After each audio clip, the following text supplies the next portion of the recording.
Imagine you are listening to a story around a campfire, where the elders speak about the world and its mysteries. They tell that in Yoruba mythology, the gods and humans always had a very close relationship. However, over time, differences began to arise among people. These differences were not just about appearance, but also about how each person lived and what each had. These differences brought inequality, and life for people became more complicated. Some had more, others had less, and this caused a lot of chaos. The gods observed everything, and through these stories, they showed that, even amidst all the chaos, there was still a strong connection between them and the people. Deep down, everything that happened among humans reflected something greater, something divine. It's as if the gods were always present, reminding us that, despite the difficulties and differences, we are all connected by something bigger, and that lessons are everywhere. The Orishas, though gods, are not all the same. Each has a type of power and ability, like a great team where every member is good at something different. Some are strong, others are wise, and others can control the wind or the waters. This shows that, despite being divine, they also have their own weaknesses and limits, just like everyone else. This idea is a reflection of how people are too. No one is perfect at everything. Each of us has special talents and also challenges that we need to face. Ultimately, the Orishas teach us that this diversity is what makes everything more interesting, and that our differences are what complete us, both in the world of the gods and in the world of humans. In the beginning, all the Orishas were equal, like siblings who shared the same abilities and skills. But, to give each one a special mission, Orunmila, the god of wisdom and divination, decided it was time to distribute unique powers to each of them. And do you know how he did this? Through a lottery, but it was no ordinary lottery. Orunmila used a chameleon to guide the process.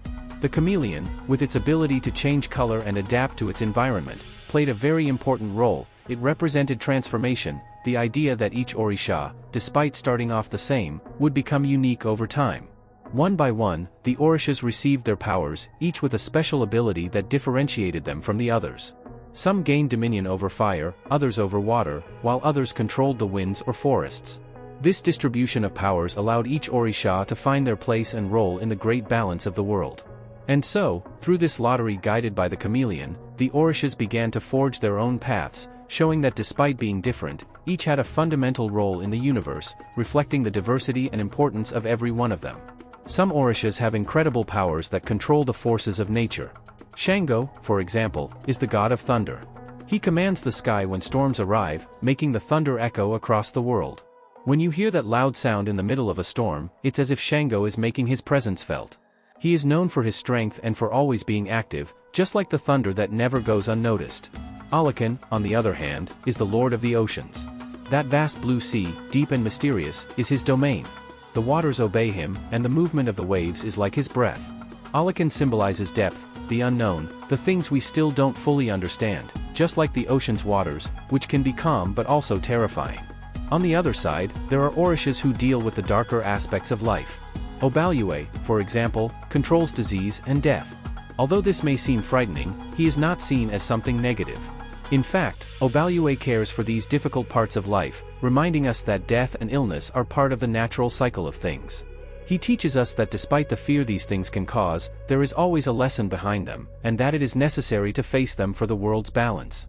Each Orisha, with their domain, whether it is thunder, the ocean, or even death, shows us that all aspects of life, from the grandest to the most difficult, are important and need to be respected. The Orishas are like heroes and powerful gods of the Yoruba culture, who take care of the world and everything in it. They are semi-divine, meaning they have incredible powers, but they also understand the problems and challenges humans face. You can think of them as the superheroes of old times, each with their special way of helping and protecting. These Orishas are similar in importance to the 12 Olympian gods you may have heard of from Greek mythology, like Zeus and Poseidon. But in the case of the Yoruba, among the most important is Olorin, who is like the father of all. He is the great father of the sky, the most powerful, and he is the one who started everything. He takes care of the balance of the world from above, in the sky. Another very interesting Orisha is Eshu. He is known as the trickster, but that doesn't mean he is evil. In fact, Eshu enjoys playing tricks to make people think better about their decisions. He teaches important lessons in a somewhat unexpected way, showing that not everything is as it seems. Ogun is the giver of iron. He is the Orisha who has dominion over iron and weapons, and he is the protector of warriors. Ogun is strong, courageous, and helps those in need of strength to overcome great challenges. Thanks to him, people can create tools and weapons to defend themselves and build things, making the world more practical and protected. These are just a few of the Orishas, but each one has a special role, taking care of different aspects of life and nature. They are always present, helping humans and showing that, even though they are powerful, they also have a strong connection to our experiences. When we talk about Yoruba, we are referring to both a language and a group of people. This group lives in a very special region of Africa, around a place called the Gulf of Benin. There, they are spread across various countries such as Benin, Togo, Nigeria, Ghana, and Sierra Leone. It is a rich culture, full of stories, traditions, and customs that have been passed down from generation to generation. The Yoruba language is spoken by millions of people in these countries, and the beliefs and practices of this people are very ancient and important. However, what is interesting is that Yoruba culture didn't remain confined to this region. Due to tragic events such as the slave trade, many Yoruba were forcibly taken to other parts of the world. Along with them, they brought their traditions, their music, their dances, and their religions. Thus, the Yoruba legacy spread, reaching the Caribbean, Latin America, and even North America. This is why in many countries, such as Brazil and Cuba, for example, we see religious and cultural traditions that are strongly influenced by the Yoruba. Even far from home, this culture managed to survive and blend with others, creating a connection that crosses oceans and unites people from different parts of the world. And so, we come to the end of this series on the incredible pantheons of African gods, diving into the rich and fascinating culture of the Yoruba people. This people, who live in various regions of Africa, guard one of the most complete and well-documented collections of deities, the powerful Orishas.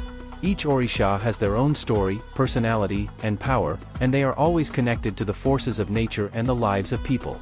The Yoruba believe that these gods and divine heroes are not just distant, living somewhere in the sky or in magical realms.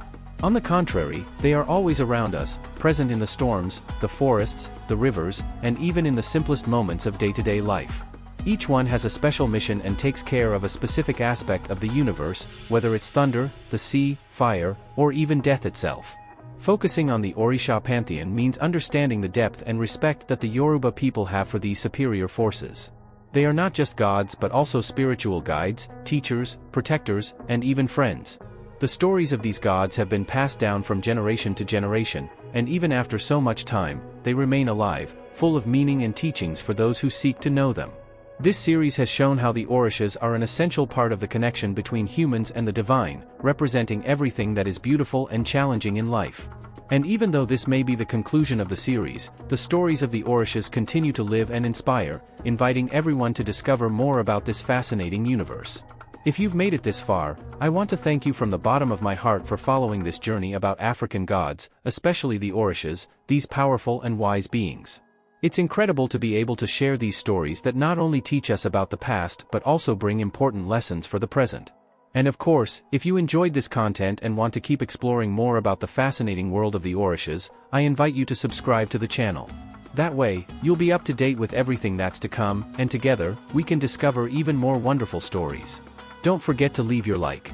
It's super important so that YouTube can recommend this video to more people who, like you, are interested in learning and connecting with this ancestral wisdom. Oh, and I'd love to know what you think. Leave your comment below, tell me what your favorite part was or which Orisha caught your attention the most. Your participation makes all the difference and helps the channel grow a lot. With that, I can bring more and more stories, always with the blessings of the Orishas, who certainly watch over those who believe in them. So, thank you once again for being here, and may the Orishas always bless your life with protection, peace, and wisdom.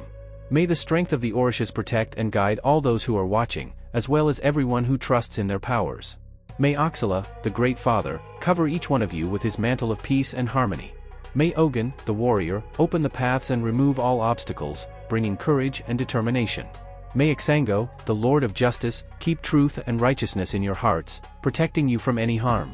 May Yemanja, the Queen of the Seas, bring serenity and balance, washing away all sadness and anguish. May Oxum, the goddess of sweet waters, bless you with love, prosperity, and fertility in all aspects of life. May Obalue care for everyone's health, driving away all diseases and providing healing and renewal. And may Exu, the messenger, always be opening paths and facilitating communication between you and the Orishas, ensuring that your prayers are heard and answered. Powerful Orishas, protect all those who are here, guiding their steps, strengthening their spirits, and bringing infinite blessings into their lives. Ash. Now that we've explored all the content about the powerful Orishas and their influence on our lives, I want to highlight something very important for you, who stayed until the end. Throughout this video, we talked about how these gods and semi-divine heroes are always present, taking care of every detail of our daily lives, whether in nature or during the difficult moments we face. That's why it's essential for you to pay attention to one thing: the power of trust. Everything we talked about regarding the Orishas, their stories, their blessings, and their domains, only makes sense if trust is the foundation of your relationship with them. Trusting the Orishas means opening your heart to receive their guidance and protection. It means accepting that, even in the face of challenges, there is a divine force working for your good. That's why I invite you to reflect on how you have been cultivating this trust in your life. Remember that the Orishas are always ready to help those who believe in their powers. Every time you seek protection, guidance, or even a solution to a problem, they are there, listening and acting. But for this connection to be strong, you must trust. Whether in Ogun's strength to open your paths, in Xango's justice to keep your life balanced, or in Yamanji's serenity to bring peace to your heart, trust is the channel through which all these blessings flow. So, from now on, pay attention to how this trust manifests in your daily life. Notice the signs, the opportunities, and the small blessings that sometimes go unnoticed. The Orishas often communicate in subtle ways, and it's when you are in sync with this trust that you can perceive these manifestations. Lastly, I want to thank you again for being here, and I hope this video has inspired you to connect even more with the Orishas and the blessings they can bring to your life. May each of you continue to cultivate this trust and, through it, receive all the protection, prosperity, and wisdom that the Orishas have to offer.